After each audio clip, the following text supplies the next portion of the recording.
Lucille had always harbored a deep, bitter prejudice and ugly certainty that black people were beneath her. Every time she visited her husband at the company, her gaze would sharpen with irritation the moment she saw Eric, the only black janitor in the building.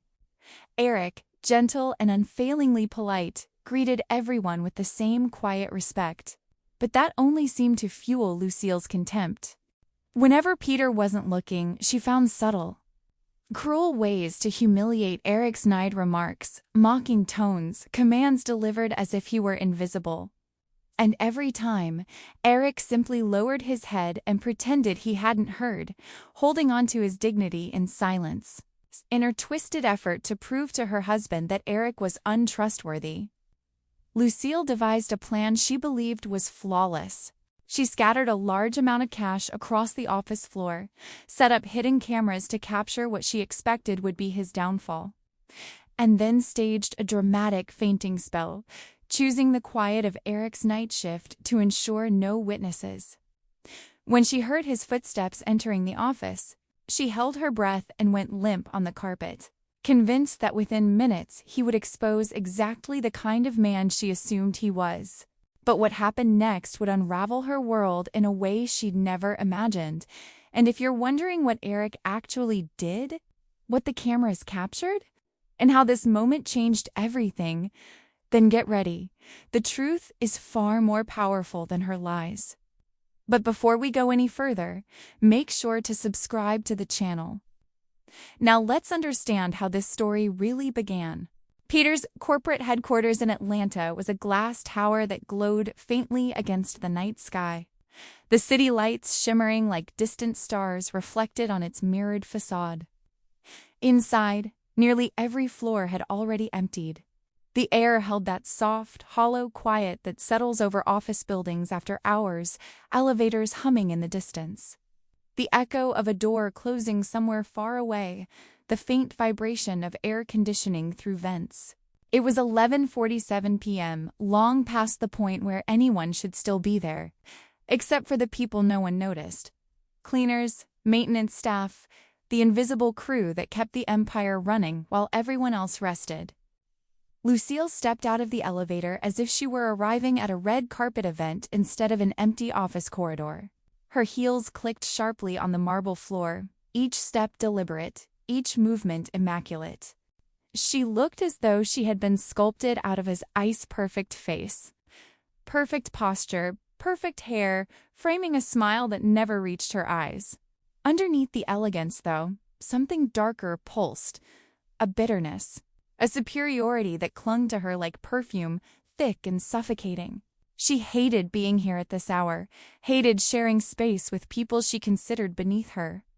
But tonight had a purpose. Her gaze landed immediately on the man she had chosen, Eric, late-night janitor. Uniform blue, shoulders broad, posture humble. He was waxing the marble floor while humming a soft gospel hymn, something warm and steady, the kind of melody meant to comfort the soul rather than impress an audience. He didn't see her as an inconvenience, didn't see her as important.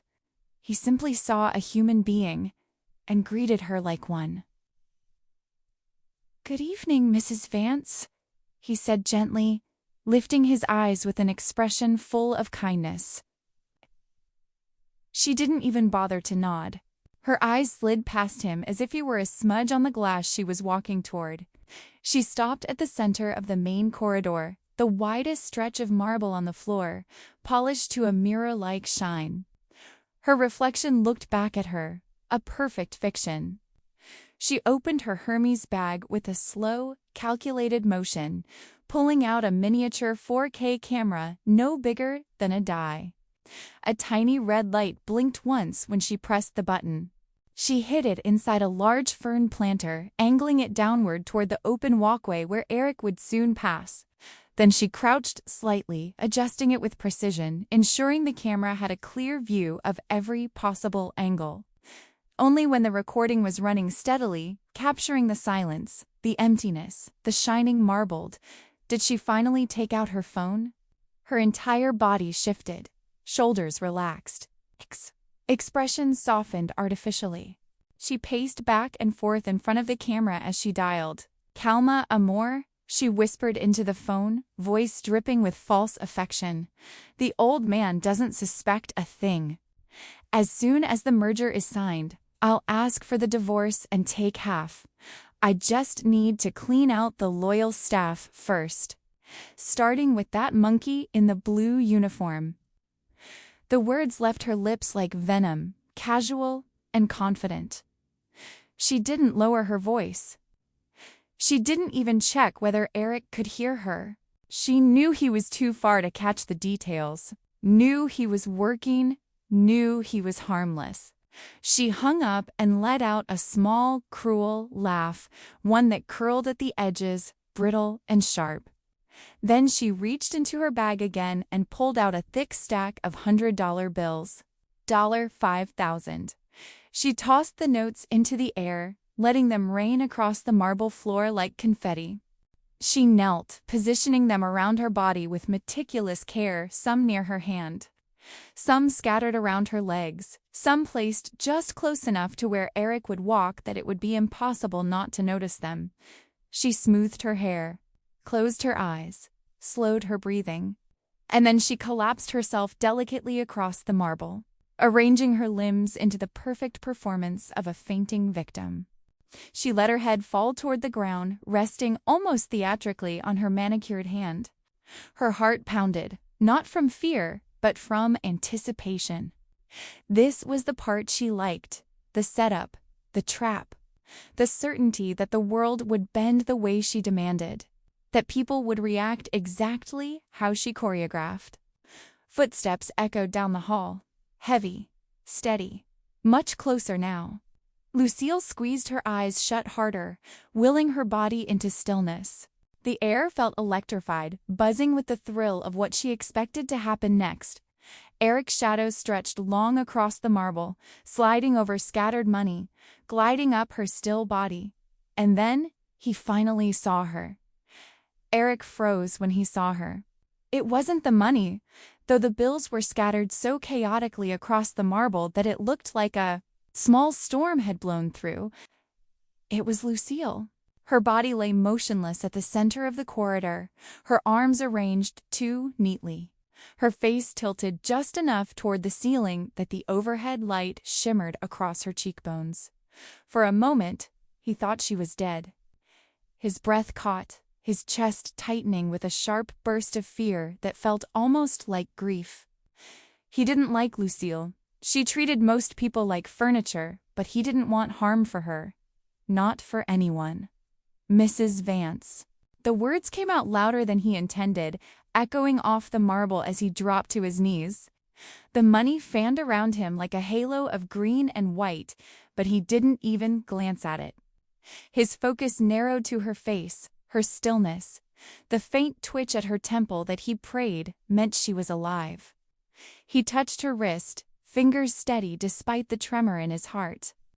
The pulse was strong, breathing normal, no visible injuries. But unconsciousness not demanded action. He didn't stop to question. He didn't weigh consequences. He didn't wonder what she had been doing here alone at this hour. Compassion moved faster than thought in him. He pulled his phone from his pocket, thumb shaking only slightly as he dialed. 911. What's your emergency? Yes, medical emergency at the Vance Tower, 10th floor, he said, voice clear but tight. White female, around 50, unconscious on the ground. Breathing normal, pulse strong. My name is Eric Williams. I'm an employee here. He gave the details automatically, professionally, the way you do when you're trying to keep your voice from revealing too much fear. The dispatcher stayed on the line, asking questions he answered with quiet precision. He checked her breathing again, placed 2 fingers carefully at her neck, watched for any movement. When he realized the marble beneath her was cold, too cold, he unzipped his work jacket with one firm motion. He folded it with a gentleness that conflicted painfully with the situation. Straight edges, smooth fabric hand slid it beneath her head, creating a cushion to keep her neck aligned. Help is coming soon, he murmured, almost to himself, though his voice softened as if she could hear. "You're going to be okay, Mrs. Vance." He kept one hand braced beside her shoulder to protect her from sliding or shifting. And only once the dispatcher confirmed the ambulance was minutes away did Eric finally look at the bills strewn across the floor. They lay untouched, resting where they had fallen. Disorderly, suspicious, but in this moment, they were irrelevant. Still, the building's cameras would need clarity, and money left on the ground, especially this amount, would cause more suspicion than answers. So he rose, slowly, carefully, the way someone gets up from beside an injured person in case they suddenly need help again. One last glance to ensure she was still breathing evenly. Then he gathered each bill one by one, his movements precise, respectful. Not hurried, not irritated, just careful. Someone watching him might have thought he was handling photographs instead of cash-delicate, irreplaceable artifacts. He walked to the reception desk and placed the neatly stacked money directly under the main security camera. Perfectly centered, perfectly visible, nothing ambiguous. Then he returned to Lucille's side and waited, arms resting on his knees, gaze fixed on the hallway where the elevator would open. Footsteps thundered moments later, quick, frantic, the unmistakable rhythm of panic. Peter appeared first, out of breath and pale, eyes wild with fear as he took in the scene. His wife on the floor, unconscious, the janitor kneeling beside her. "Lucille?" His voice cracked in a way that surprised even him. Before Eric could explain, the elevator opened again and paramedics spilled out 2, then 3, pushing equipment, moving with urgent purpose. They knelt immediately, checking vitals, asking questions he answered calmly. "She was like this when I found her. No sign of trauma. Pulse steady." They nodded, confirming, aligning observations with practiced efficiency. And then, almost as if she had timed it with theatrical instinct, Lucille stirred. Her eyelids fluttered, lashes trembling delicately before her eyes opened. Unfocused, glassy. She looked around in staged confusion, touching her forehead lightly, sucking in a shaky breath. "What? What happened?" she whispered, voice soft but perfectly audible. "Did I faint?" Peter rushed to her side, gripping her hand, overwhelmed with relief. "Honey, we should get you to a hospital. This could be serious." The paramedics agreed immediately. Protocol required monitoring, scans, stability checks. But Lucille sat up slowly, dramatically, and shook her head. No. I feel fine now. It must have been a moment of low blood pressure. "I don't need a hospital. Ma'am, we strongly recommend," a paramedic began. I said I'm fine. Her tone sharpened for a second, just enough to reveal impatience, before she smoothed it over with a brittle smile. "Really, just tired. I'll sign whatever refusal you need." Peter looked conflicted, but he didn't push. Not when she squeezed his arm with trembling fingers, pretending fragility she didn't feel. She signed the refusal form with a flourish of irritation. And then she stood, swaying slightly, too perfectly. Something in her expression shifted when her eyes flicked toward Eric. She masked it quickly, but not quickly enough. Fury simmered beneath her skin, bright and sharp. This wasn't how it was supposed to go. He wasn't supposed to call 911. He wasn't supposed to ignore the money. He wasn't supposed to behave like a decent human being. Her plan had evaporated the moment he chose empathy instead of opportunism. She grabbed Peter's arm, nails digging in harder than she meant to. "Let's go!" she snapped, dragging him down the hall with quick, angry steps. She didn't look back. Didn't notice the faint red blink of the tiny camera still hidden in the fern planter. Eric watched them leave, the echo of their footsteps fading slowly into silence. The hallway felt heavier afterward, as if the air itself had witnessed something it couldn't quite name. He exhaled long and steady, returning to his cleaning duties, though something gnawed quietly at the back of his mind. When he reached the planter to wipe down the ceramic base, He paused. The faint blink of red caught his attention. A camera? Tiny. Recording. His brow furrowed. He stared at it for a long second, then slowly, he reached for it. And everything inside him went still. The employee break room was barely more than a storage closet with a table in it, fluorescent lights flickering softly overhead. The faint hum of an aging vending machine in the corner, the smell of cleaning supplies still clinging to the air. Eric closed the door behind him, shutting out the silence of the hallway, and leaned back against the wood for a moment, letting his pulse settle. The small camera rested in his hand, light and cold, almost innocent-looking. It didn't belong in a place like this. It didn't belong in anyone's hands. It had been planted with intent. Someone's eyes had been watching, waiting, recording. And he had a sinking feeling that someone was Lucille. He walked to the small metal table, set the camera down gently, and pulled out his old phone. The screen had a faint crack across the corner, but it still worked. He connected the camera with a cable held together by tape. The device blinked, loading. His jaw tightened. His fingertips felt suddenly cold. Then the first image appeared. A hallway. His hallway. The same marble floor he had been waxing minutes earlier. And then, Lucille. Elegant, poised, deliberate. He watched as she reached into her Hermes bag, pulling out the tiny 4K device he now held in his hand. She leaned into the fern planter, adjusting angles with care, her manicured fingers moving with practiced confidence. His breath left him slowly. He pressed play. Lucille paced in front of the lens, the audio clear enough to catch every whisper, every poisoned syllable. Calma, amore.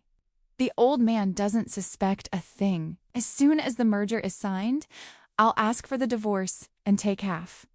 I just need to clean out the loyal staff first, starting with that monkey in the blue uniform.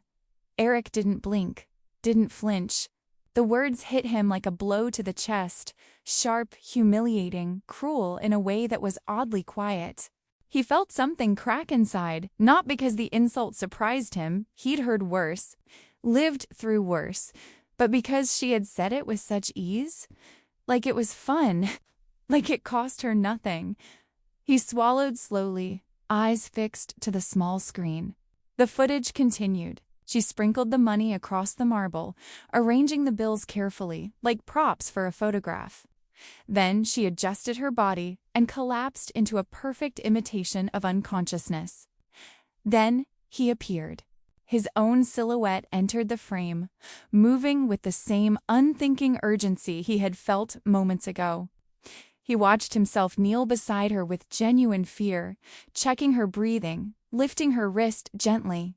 He listened to his own voice calling for help, giving details calmly, politely, because compassion had been his instinct even in the presence of someone who despised him.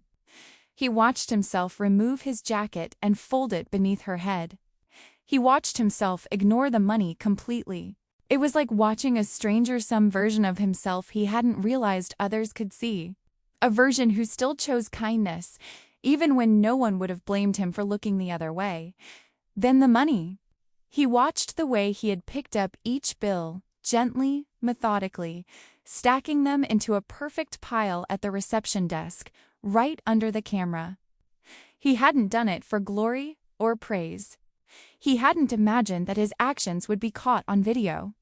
He'd simply done what was right, without hesitation, without expecting anything from anyone. But now the footage proved everything. Her scheme, her cruelty, her motives, his innocence, and overwhelmingly, the fact that she had intended to destroy him. The realization hit harder than the insult. His hand moved unconsciously to his chest. The shock was physical, like something pressing hard inside, as if his heart was trying to shield itself from a sudden burst of pain. He breathed out slowly, the air escaping between his lips, as though he were releasing months, maybe years of swallowed hurt. But then something changed. The ache cooled, sharpened, hardened. Anger flickered, hard enough to blister, but it didn't stay raw. It didn't ignite recklessly inside him. Instead, it settled into something else. A colder flame, focused, controlled. A kind of clarity that made the air around him feel sharper, cleaner. A sense of purpose rising quietly like water filling a glass. He wasn't powerless. He wasn't voiceless. He wasn't alone in this. And for the first time since he'd started working in that building, he felt something heavy shift inside him, an old habit of staying small, staying quiet, staying invisible, cracking open. He reached forward, clicked the button to eject the SD card, and held the small rectangle of plastic between his fingers. It was so light, too light for the weight it carried. It glimmered slightly under the fluorescent light, as if aware of the truth sealed inside it. He slipped it into his pocket slowly, deliberately, the way someone might place a key into a lock. He didn't smile. He didn't speak for several seconds. Then, with a low voice that barely stirred the air, he whispered to himself, "You picked the wrong man to test." The words weren't angry. They weren't loud. They were calm, dangerously calm. They carried a sense of inevitability, like a truth settling into place. He stood up, spine straight, eyes focused. He wasn't walking toward revenge. He was walking toward justice. And for the first time since Lucille had entered the building that night, Eric felt taller. The next morning arrived wrapped in a quiet tension, the kind that settled into the air long before any words were spoken. Eric sensed it the second he stepped into the hall, the faint hum of the vacuum echoing through a house that pretended to be peaceful, but underneath pulsed with something colder. He worked slowly, deliberately, letting the rhythm of cleaning ground him after the chaos of the day before. Yet his body remained alert, every movement calculated, as if expecting the storm to come looking for him. It didn't take long. Lucille appeared in the doorway like a shadow that had rehearsed its entrance 1,000 times. Her designer heels clicked against the wooden floor with a sharpness that betrayed her impatience. And in her hand she carried a single earring, large, sparkling, excessively expensive. She held it between two fingers like it was proof of something grand. "I seem to have lost the other one," she said, scanning the room with exaggerated worry. "Somewhere around here. Maybe inside that fern." She pointed at the tall plant near the window, its soil undisturbed, its leaves untouched. The pot was obviously empty. She hadn't even bothered to make the lie believable. Eric turned his head slightly, watching her pretend to sift through the leaves. She wasn't searching. She was performing, testing, pushing. And she wanted him to react. Lucille bent down as if expecting the missing diamond to miraculously shine back at her from the shadows. "Strange, isn't it?" she murmured. "Things disappearing like that." Eric didn't speak. Not yet. He simply adjusted his grip on the mop handle, letting the silence stretch just long enough to make her uneasy. She kept glancing at him, quick, impatient flicks of her eyes, waiting, needing something from him, though she'd never admit it. Finally, she straightened, brushed imaginary dust from her dress, and marched directly to him. There was no subtlety now, only intent. "You were here last night," she said, voice clipped. "You probably saw everything. So, tell me, did you notice anything strange yesterday?" Her face hovered inches from his. For the first time since he had started working for the Vances, she wasn't simply looking at him. She was studying him, searching for the smallest crack in his expression, the smallest hint of fear. And for the first time since he had started working there, Eric met her gaze head-on.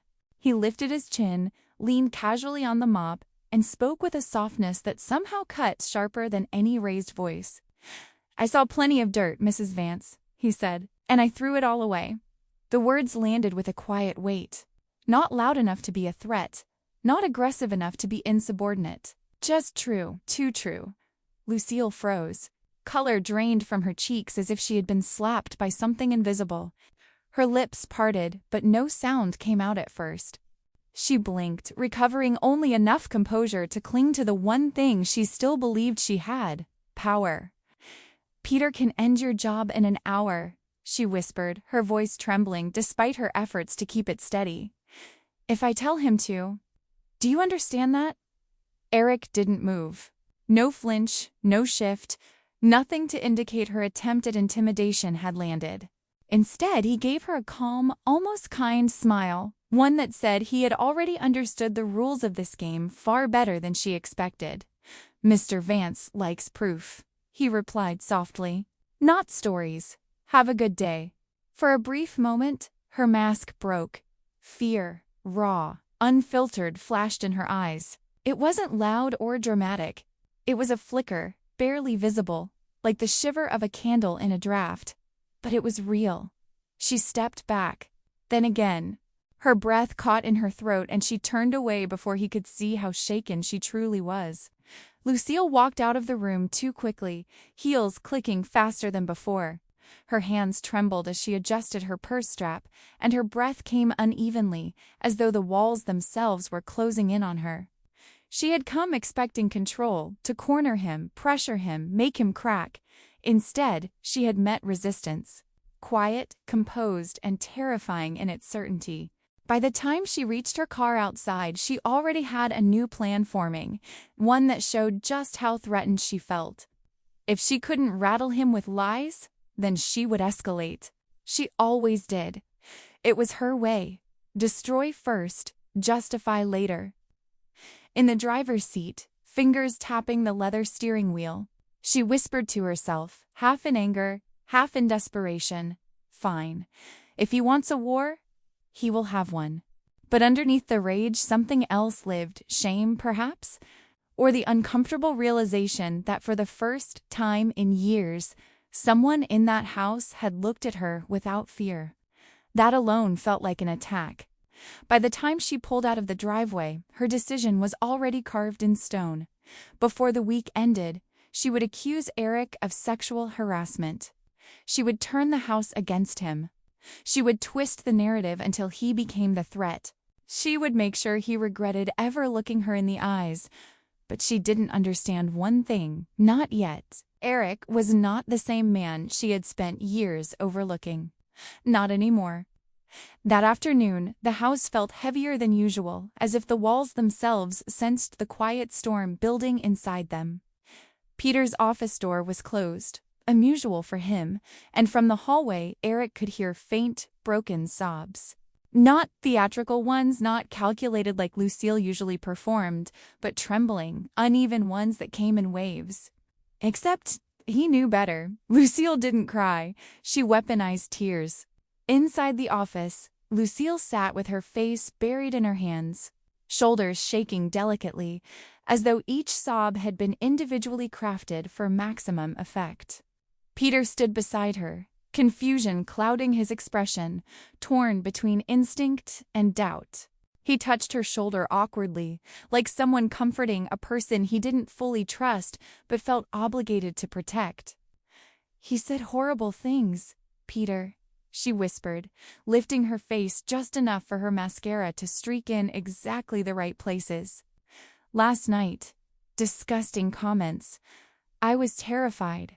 I didn't know what he might do."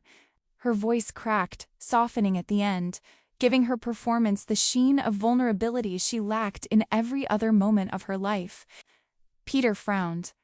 "Not angry, conflict dead. Deeply, Eric," he echoed, as if trying to force the idea into a shape that made sense and failing. "Eric said that to you?" Lucille clutched a tissue like it was evidence of trauma itself. "Yes.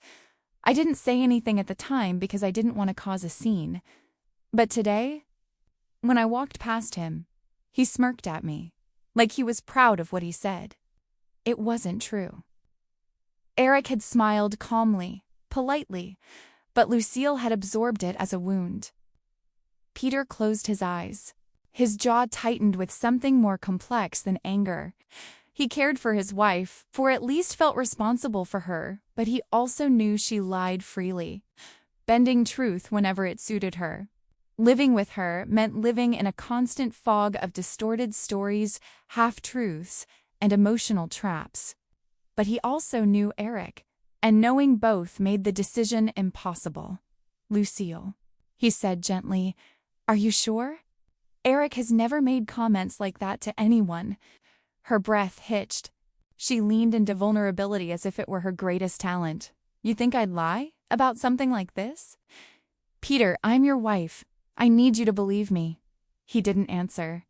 And that silence, small as it was the first time in years anyone had silently told her no, which was why she cried harder. Peter finally sighed, defeated by the emotional maze she built around them. "I'll talk to him," he murmured. I need to hear from him." Lucille dabbed her eyes, already calmer, her mission accomplished. He wasn't angry, but he was shaken, and shaken was enough. A few minutes later, a soft knock came at the storage room door where Eric was organizing supplies. "Eric," Peter said, voice lower than usual. "Can we talk?" Eric followed him into the hallway, then into the office. Lucille had regained her calm but kept her eyes red, as if she had rehearsed just the right level of devastation. She avoided Eric's gaze because she knew meeting it might shatter the illusion she'd built. Peter gestured toward the chair opposite his desk. Eric remained standing. "She told me," Peter began slowly, "that you made inappropriate comments to her last night, that you made her uncomfortable." His voice faltered, as if the weight of the accusation strained something inside him. "I need to hear it from you. Did you say anything like that to her?" Eric looked between them. He didn't raise his voice or stiffen in outrage. Instead, he inhaled deeply, hands clasped behind his back, posture straight but unthreatening. His face reflected hurt, yes, but not surprise. He had been expecting this. Lucille always escalated. "Sir," he said softly, "if I had wanted to harm you, I would have left her on the cold floor last night." Both Peter and Lucille flinched at that. Eric held their gaze with quiet, unwavering truth. "Actions speak louder than words, boss." Lucille shifted in her seat. The memory she wished no one remembered surfacing, her sprawled on the cold tile floor after fainting. Eric lifting her, carrying her, making sure she was safe before leaving. A moment of decency she had twisted into a threat. Peter rubbed his forehead. His doubt was now visible, etched across his features like a slow-forming crack. "I don't know what to do," he admitted. It wasn't directed at Eric or Lucille, was a confession to himself.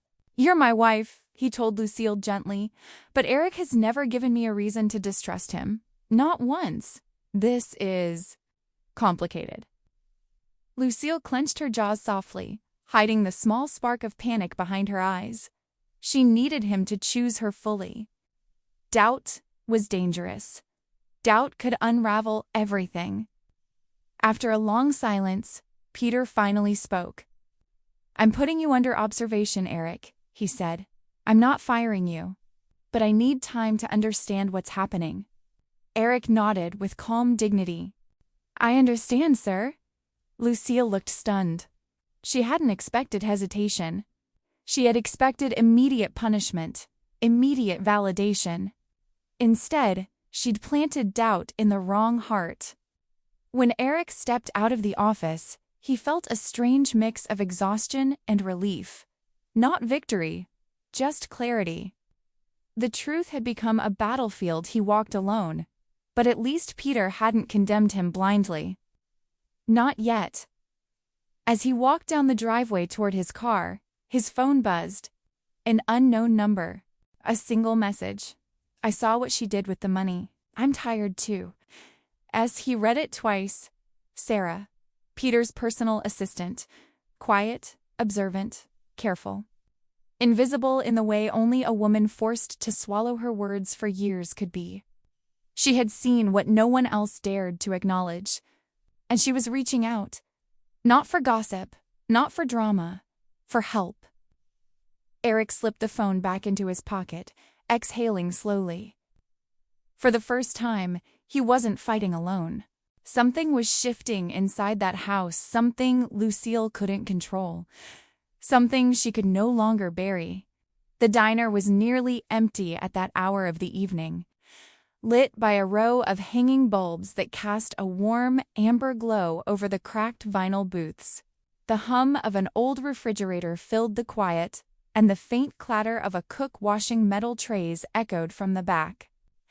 It wasn't the kind of place people came to talk about million-dollar scandals. Maybe that was why Sarah had chosen it. No one looked twice at anyone here. Eric arrived first and took a seat near the window, watching his reflection blur slightly against the glass. He felt tired-y, emotionally worn, like a rope stretched too long and frayed at the edge, but there was an alertness in his posture, a readiness. The last 24 hours had stripped something inside him, but it had also sharpened something else. He wasn't afraid anymore. When the door chimed, he looked up. Sarah stepped in quietly, clutching a small purse as if she feared it might slip away. Her eyes scanned the room before landing on him, and when she approached the booth, she hesitated for just a second as if gathering courage. "Eric," she said softly. "Sarah." She slid into the seat across from him. For a moment, neither spoke. The silence wasn't awkward. It was heavy with the weight of a shared secret they hadn't fully spoken aloud yet. "You meant what you wrote?" Eric finally asked. She nodded. Her hands trembled slightly, and she intertwined her fingers to steady them. "I've been watching her for a long time," she whispered. "Everyone thinks Lucille is just, dramatic, temperamental, spoiled, but they don't see what she really is capable of, what she hides, what she manipulates." Her voice cracked, and she took a slow breath. "I'm tired of being quiet." She reached into her purse and placed a small silver flash drive on the table. It made the faintest tap against the wood, yet the sound felt deafening. Eric stared at it, then back at her. "What's on it?" Sarah swallowed. "Bank documents, transfers, internal memos, screenshots. I've been collecting them for months. Lucille has been moving money into accounts she controls in the Cayman Islands. Lots of it." A pulse of cold ran through Eric's chest. He hadn't expected that. A setup? Yes. Malice? Absolutely. But embezzlement on a scale like that, this was bigger. Much bigger. "How much?" he asked carefully. Sarah looked down. 2,140,000 over the last 10 months. She let the words land slowly. "I already reported it to the legal department. Anonymously. 3 days ago. They didn't respond officially, but they started the process to freeze the accounts yesterday. Peter doesn't know yet. Nobody told him." Eric leaned back, eyes unfocused, absorbing the weight of it all. This wasn't just a personal attack or office drama. This was a crime unfolding inside a marriage, inside a corporation, inside lives she had tangled together with her arrogance. "And you're sure?" he asked, not because he doubted her, but because the truth was so large it needed space to breathe. Sarah nodded again. "I'm sure. I double-checked everything. Twice." Her voice was steadier now, though her eyes still shimmered with something fragile. Fear, relief, exhaustion, maybe all three. Eric looked at the flash drive again. "Why bring it to me?" She hesitated, and her answer arrived quietly. "Because you're the only one she can't corrupt." She met his gaze fully for the first time. "I saw you that night. How you carried her. How you treated her even after everything she tried. That told me everything." A silence settled between them, different from the earlier one, this one filled with a quiet, growing alliance, the kind built not on strategy alone, but on shared wounds. "That gala," Sarah continued, "the charity event. 48 hours from now. She thinks it's her moment, her stage, her spotlight." She swallowed. "It's the perfect timing." Eric understood immediately. "We let her expose herself." Sarah nodded. "She always does." In front of people, she can't resist performing, and when she performs, she slips. Eric felt something shift inside him, a calm resolve, a clarity that wasn't fueled by revenge, but by justice. The kind that allowed someone to stand when they had every reason to fall. "She'll go after me again," he said. "She will," Sarah replied softly. "She can't help it. She needs to win, even when she's already losing." Eric exhaled, and for a moment his eyes softened with a mixture of weariness and newfound strength. "Then we let her dig her own grave." The plan formed between them without theatrics, without spite, almost gently, like two people finally admitting they could no longer carry the burden of silence alone. After they talked through the details, Sarah closed her purse and stood. "Be careful, Eric," she whispered. "She's dangerous when she feels cornered." Eric offered a small smile, sad, tired, but resolute. "So am I, just in a different way." They left the diner separately. Outside, the night air was cool, brushing against Eric's skin as though trying to soothe the tightness in his chest. He walked toward the far end of the parking lot where the cleaning staff usually parked. As he approached his car, footsteps echoed behind him, sharp, purposeful, like heels meant to puncture the pavement. Lucille. She emerged from the shadows near the building, fury already twisting her features. Her lips curled into something between a sneer and a smile, the kind people wear when they believe they've already won. She stopped in front of him, crossed her arms, and spat on the ground near his shoe, the act so childish and cruel it almost didn't match the rest of her calculated malice. "Enjoy your last days here," she hissed. "By Monday, you're out, gone, fired so fast your head will spin." Eric looked at the spit, then at her. He didn't flinch, didn't even blink. Whatever fear she once inspired had evaporated, replaced by something steadier. "Monday is still far away, Lucille," he said softly. There was no threat in his voice, just truth. And somehow, that frightened her more. She stepped back, shaken by the quiet certainty she couldn't name. She muttered something under her breath and walked away, heels clicking angrily against the asphalt until the sound disappeared. Eric stood there for a long moment, the night settling around him, the wind brushing gently against his jacket. He exhaled slowly, the weight on his shoulders lighter now, not because the danger had passed, but because he wasn't facing it alone anymore. Sarah was right. Lucille was digging her own grave. And for the first time, Eric allowed himself to believe that maybe, just maybe, he was finally stepping into the light. The night of the gala arrived wrapped in a kind of glittering anticipation that seemed to vibrate through every inch of the Vance Foundation Hall, Atlanta's.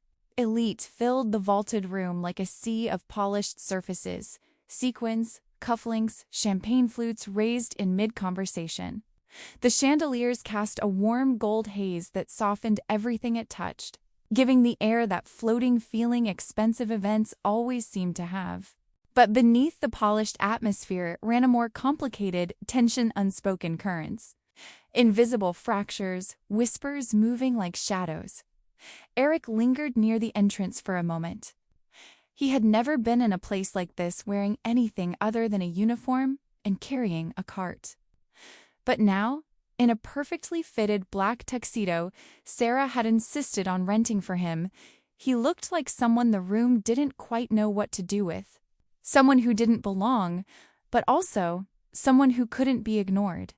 Sarah stood beside him in a deep emerald dress that swept the floor, elegant without being loud. Her presence was quiet but grounded, the kind of grace that didn't demand attention but still commanded it. She had told him earlier, gently but firmly, "You're coming as my date, not my guest, not my coworker, my date." And for the first time in months, maybe longer, Eric had allowed himself to feel something soft bloom inside his chest, a tenderness he hadn't expected. Now, as they stepped inside the hall together, heads turned, some in curiosity, some in confusion, a few in quiet disapproval. It didn't matter. Eric kept his posture steady, chin lifted just slightly, as if reclaiming a space the world never gave him permission to enter. Sarah's hand brushed lightly against his arm. "Just breathe," she whispered. He did. Across the room, laughter rose like champagne bubbles, sharp, effervescent, floating upward. And in the center of that laughter, wrapped in expensive silk and arrogance, stood Lucille.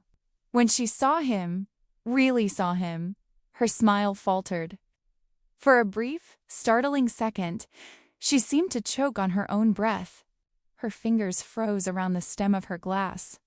The color drained from her face, just slightly, just enough for Eric to notice. She hadn't expected him here. She certainly hadn't expected him looking like this, unburdened, unbowed, unashamed. Sarah leaned closer. "There it is," she murmured. The first crack. Lucille recovered quickly. Too quickly, her expression stretching back into its usual polished hostility. But something in her eyes trembled, and when she excused herself from the group around her, her steps were sharper, more rattled, like a woman whose illusion of control was slipping under her feet. The evening unfolded with practiced elegance waiters gliding through the room, a string quartet playing soft, swelling notes, donors exchanging inflated compliments. But beneath the surface, there was a hum, a tension, a sense that the night was waiting for something. When the lights near the stage shifted slightly, signaling the start of the formal portion, guests drifted toward their seats. Peter moved toward a podium near the center table, clearly preparing for his introduction later in the evening. His nervousness was evident. His fingers tapped anxiously against the cue cards, and he kept glancing around as though searching for stability he couldn't name. And then, before anyone expected, Lucille stepped onto the stage. She wasn't scheduled yet. Her name wasn't in this segment of the program. But the moment she reached for the microphone, the entire room quieted instinctively, the way people quiet when a car swerves unexpectedly in the road. Her heels clicked sharply on the polished floor. Her smile was brittle, stretched too thin. "Good evening," she said, her voice smooth but quivering underneath. "Before we begin the formal tribute to my husband, our beloved CEOI have something important to address." Peter's head snapped up. "Lucille," he whispered under his breath, pushing away from the table. Not now. But she didn't hear him, more refused to. She clutched the microphone with both hands, leaning slightly toward the crowd. The stage lights cast a glow across her face that highlighted every crack in her makeup, every line carved by stress she pretended not to feel. "We need to talk about safety," she declared. "About danger. About threats that have infiltrated even events like this." The silence was instant and heavy. Sarah's grip tightened around Eric's forearm. Her pulse fluttered fast, but her voice remained calm. "She's unraveling." Eric didn't speak. Lucille's eyes scanned the crowd until they landed on him. A smile touched her lips, cold, triumphant, venomous. "We have a stalker here tonight," she said. A murmur rippled through the audience, a wave of shock as heads turned, scanning the room for danger, for scandal, for someone to point at. Then she lifted her arm and pointed, right at Eric. The room froze. Every whisper died mid-breath. Every heartbeat seemed to go still. In that single gesture, Lucille had thrown a match into a room full of dry leaves. Eric didn't move. He didn't shrink. He didn't defend himself. His expression didn't change, not even a flicker. Instead, a slow exhale escaped him, not from fear, but from the exhaustion of someone who had known this moment was coming. Peter stepped forward abruptly. "Lucille, that's enough," he said sharply. It was the first time his voice had cut across a room with that kind of authority. Startled heads turned toward him now too. But Lucille didn't step back. She didn't stop. She doubled down, gripping the microphone tighter as if it grounded her instability. "You're all in danger," she insisted. "This man, this employer has been following me, harassing me, obsessing over me, and I refuse to be intimidated in my own foundation." The absurdity of her words echoed through the hall, but no one dared to react. Shock held them all captive. Peter started toward the stage, anger breaking through the confusion. "Lucille, step down," he said, louder this time, reaching for her wrist. Before he could touch her, something happened. The lights dimmed. Not abruptly, slowly, deliberately, like a curtain being drawn across the night. Conversations died instantly. Guests looked around in confusion as the ambient glow shrank into a soft halo around the stage. Eric felt his heartbeat shift, one slow, steady thump, as though the world were inhaling. And then, the enormous LED screen behind Lucille flickered to life. A single bright pulse, a white flash, a loading bar. And then the image shifted. The room held its breath. Eric knew exactly what was coming. Sarah knew too, her hand tightening around his like she was grounding him or herself or both. Lucille turned, confused, the microphone still in her hand. "Peter?" she said anxiously. What's happening? Who's doing this?" But Peter was staring at the screen, and the screen was beginning to speak. The screen brightened fully, and the room felt as if it collectively leaned forward, drawn toward whatever truth was about to unspool. The LED panel, towering over Lucille like a silent judge, glowed with a stark, unforgiving clarity.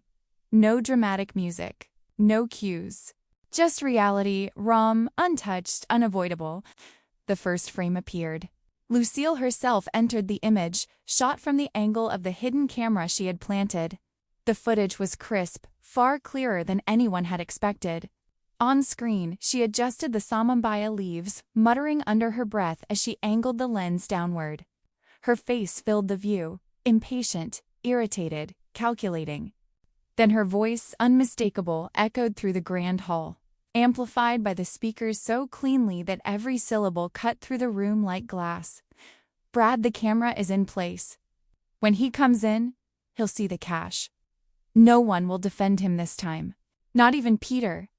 A gasp rippled faintly through the audience, not loud but sharp enough to sting the air. Sarah stiffened beside Eric, fingers still linked with his.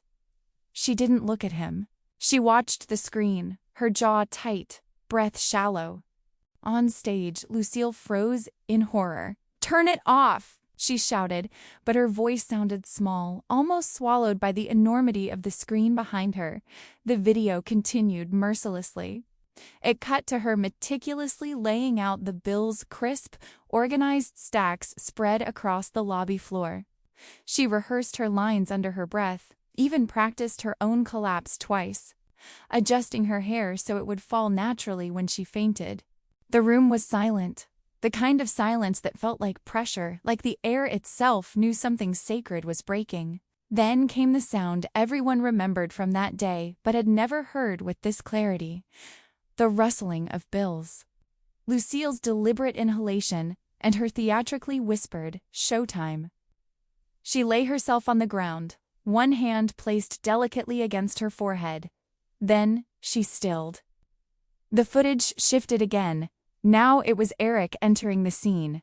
He walked into frame, stopping abruptly when he saw her on the floor. The money was in the corner of the shot, clearly visible, but he didn't glance at it twice. His focus snapped entirely to Lucille. His voice in the recording was calm but urgent. "Mrs. Vance? Mrs. Vance, can you hear me?" Even through the speakers, his steadiness carried something warm, something deeply human that contrasted violently with Lucille's cold performance. The audience watched, breath held as he checked her pulse, called 911 with careful, factual clarity, then removed his work jacket and folded it gently beneath her head. There was no acting in him, no pretending, no hesitation, just care, genuine, instinctive care. In the ballroom, an ache grew in the silence, a shifting, a recognition. Some people lowered their eyes, ashamed without knowing why. Others stared openly, confronted by the stark comparison, her manipulation versus his compassion. And then, in the footage, came the choice that sealed everything: Eric turning away from her only after ensuring she was stable. Then gathering every bill meticulously into a neat stack and placing it under the main lobby camera. A deliberate gesture, not of guilt, of honesty, of protection, of truth. The footage ended there, no edits, no additions, no commentary, just stillness. The screen froze on the final frame, and for several seconds, the silence inside the gala felt like a living thing, dense, suffocating, blooming outward until no one dared to move. Then the first sound came, Lucille's scream. "It's fake!" she shrieked, her voice cracking, unraveling. "It's deep fake. He made this. He did this to me. This is his doing." Her words ricocheted around the room, but they didn't land. They dissolved, hollow, collapsing under their own weight. Her voice wasn't the polished, commanding tone she usually wielded. It was raw, frantic, jagged with panic. The sound of a mask shattering. Someone manipulated it, she cried, stumbling backward as if trying to escape her own face reflected on the giant screen behind her. That janitor. He's obsessed. He's dangerous. No one believed her. Not anymore. Her desperation echoed off the marble floors, twisting upward into something ugly, something exposed. It was the sound of a woman losing the last of her borrowed power. Peter walked slowly toward her, not rushing, not angry, just slow, like a man walking toward the truth he had avoided for too long. His face had changed, softness replaced by something hollow, cold, stripped bare. He looked at her not with fury, but with the numb emptiness of someone seeing clearly for the first time. "Lucille," he said quietly. She reached for him, frantic. "Peter, you know me. You know me." Tell them I would never," but he didn't take her hand. He didn't take a step closer. His voice came low, controlled, but devastating in its stillness. "I don't know who you are," he said. "Not anymore." The ballroom felt colder. The chandeliers seemed dimmer. It was as if the entire room exhaled in grief for the man standing before them. Grief for the years he hadn't seen what had been right beside him. Lucille shook her head violently. "Peter, don't you dare look at me like that. He's lying. That video is fake." Her voice cracked again, unraveling into a sob she couldn't contain. But Peter's eyes weren't angry. They were empty, completely empty. A man who had loved, who had trusted, who had been betrayed in ways he didn't yet even understand. A man closing a door inside himself. And Lucille saw it. She saw it and broke. Not on stage, not in front of everyone. Inside, somewhere private where the camera couldn't reach. Her scream wasn't loud this time. It was soft. A fractured whisper. "No, Peter, please." But the only response was silence. The kind that ends things. The kind that makes truth undeniable. The kind that changes lives forever.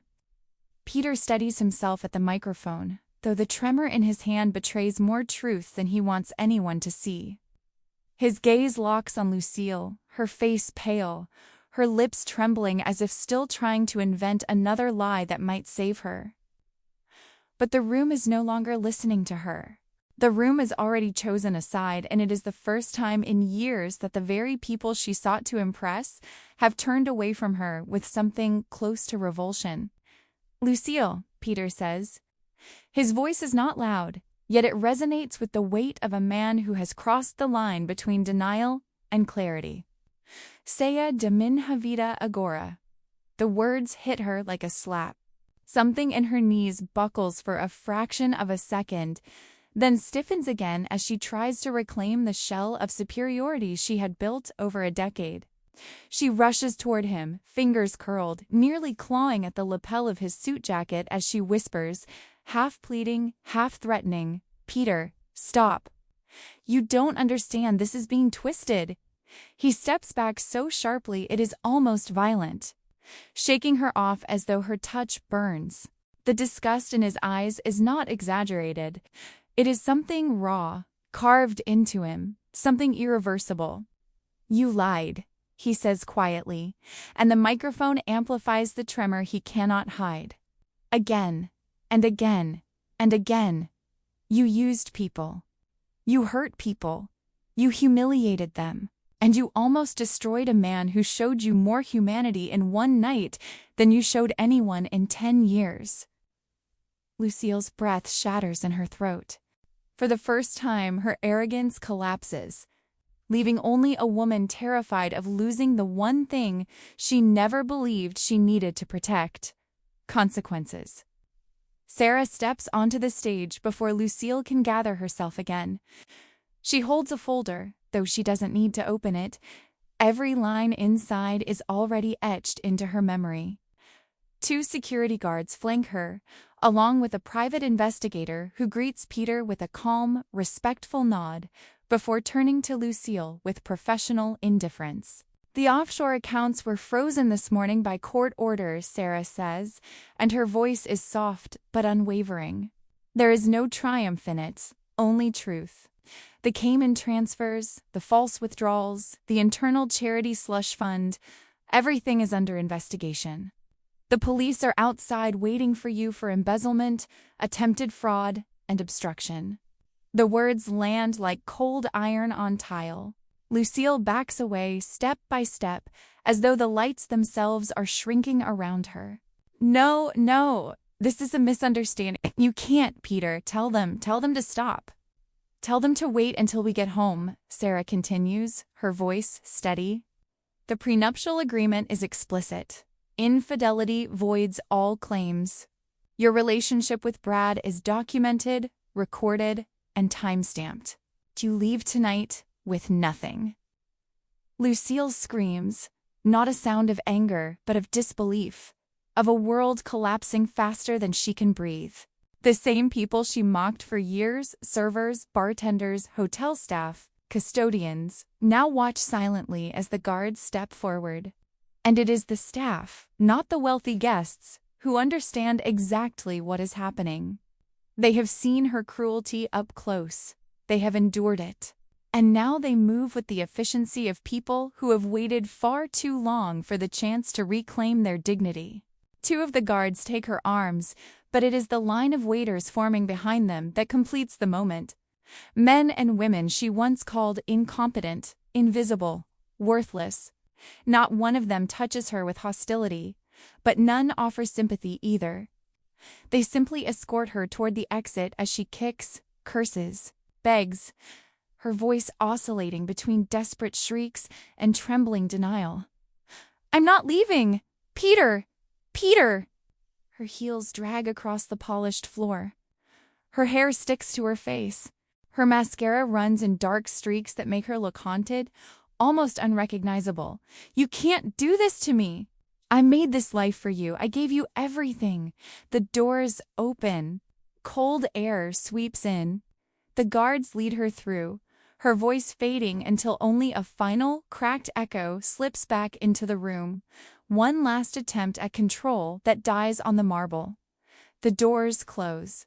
The silence afterward is painfully human. Peter stands frozen on the stage, his shoulders lifted as though bracing for impact. His face caught between grief and release. His marriage may have been dead long before tonight, but the burial has left a hollow ache in him nonetheless. He inhales, long and slow, grounding himself. Then he descends the steps from the stage, moving toward Eric, who has been standing at the back of the room, hands clasped behind him, blending into the environment as instinct has taught him his whole life. But people step aside now. They let him pass. Not out of pity, but respect. When Peter reaches him, he stops just inches away. The room holds its breath. For a moment, neither speaks.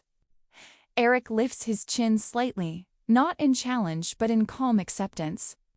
He meets Peter's eyes without flinching, and the quiet strength in him is something undeniable, something earned through years of being underestimated. Peter's hand rises slowly. Then he extends it. Eric hesitates only a heartbeat before taking it. Peter grips tightly, more tightly than protocol allows, and when he speaks, his voice is thick but steady. "I should have seen it earlier," he says. "All the signs, all the cruelty she directed at people who couldn't fight back." His eyes glisten, not with tears yet, but with the unmistakable sting of truth. "Thank you for saving more than my wife that night, Eric." Eric's throat tightens. For a second, he cannot speak at all. When he does, his voice is soft, almost apologetic. "I wasn't saving her, sir," he says. "I was saving what was left of your peace." Peter closes his eyes briefly, as if the words strike some deep, unused place inside him. When he opens them again, something gentler lives there, recognition, perhaps, or gratitude that goes deeper than a handshake.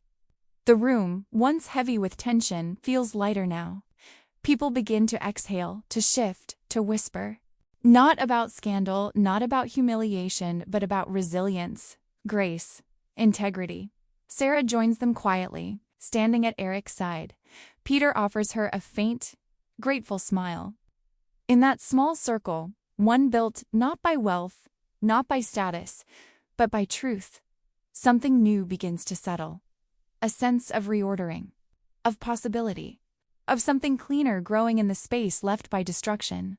And for the first time that night, Eric allows himself a breath that feels like a beginning rather than a battle. He straightens his shoulders, his heartbeat steady, his spirit unbroken. He has survived the storm. And for the first time, he can really feel that the sun is finally rising. 3 months later, the building feels different in ways that no renovation could have achieved. There is a softness in the way people greet each other now, a loosening in shoulders that once stayed tense from the moment they clocked in. The tension Lucille scattered through the halls like broken glass is gone, swept out with her absence.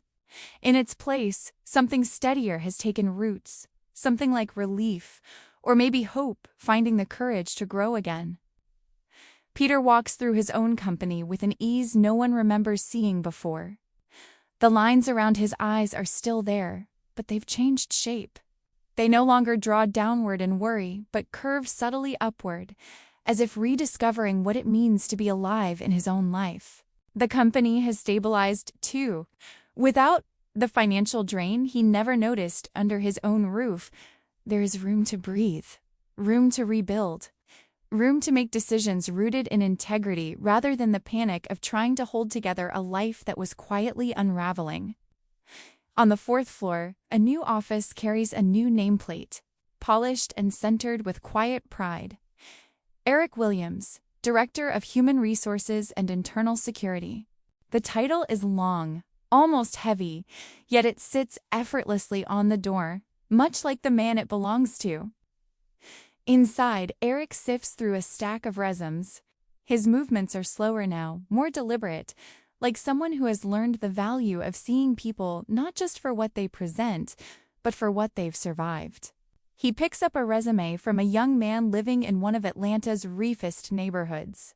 The formatting is uneven, the job history thin, but there's something earnest in the way the kid describes his determination to start over. Eric studies the words with a familiarity that tugs at him, not pity, but recognition. Like looking at a version of his younger self still trying to find a foothold in a world that rarely gives second chances. He circles the name and writes interview beside it. There is a brief knock on the door. Peter leans in, smiling with a warmth that would have seemed impossible months ago. "Lunch?" he asks. "Today I'm paying." Eric leans back in his chair, stretching a little as if shedding the last remnants of a long morning. He smirks, tapping the stack of resumes with the back of his fingers. "Only if we're going to that awful burger place you love." Peter laughs, not politely, not restrained, but openly. "Deal." They walk side by side out of the office, and there is no hierarchy between them now, no invisible walls separating employer and employee. Their steps fall into a natural rhythm, the kind that forms only after surviving something bruising together.